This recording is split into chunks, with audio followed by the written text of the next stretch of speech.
అప్పుడప్పుడు రోడ్డు పక్కన బజ్జీలు అమ్ముకుని చూసిన అసూయ కలుగుతుందిరా. ఎందుకంటే ఆడు మనకంటే సంతోషంగా నచ్చినట్టు బతుకుతున్నాడని. చదువుకున్న మధ్యతరగతోడి జీవితం చాలా దారుణంరా. కన్న తల్లిదండ్రులకు సంతోషం ఉండదు.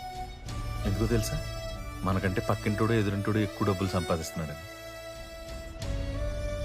కట్టుకున్న పెళ్ళానికి సంతోషం ఉండదు. తను అడిగిన నగా నట్రా కొనివ్వలేదని. కడుపును పుట్టిన పిల్లలకే సంతోషం ఉండదు. వాళ్ళు కోరుకున్న డబ్బు బైకు ఇవ్వలేదని. కానీ వీళ్ళందరి సంతోషాలు తీర్చడానికి ఆడాడి సంతోషానికి ఎప్పుడు దూరంగానే ఉంటాడరా.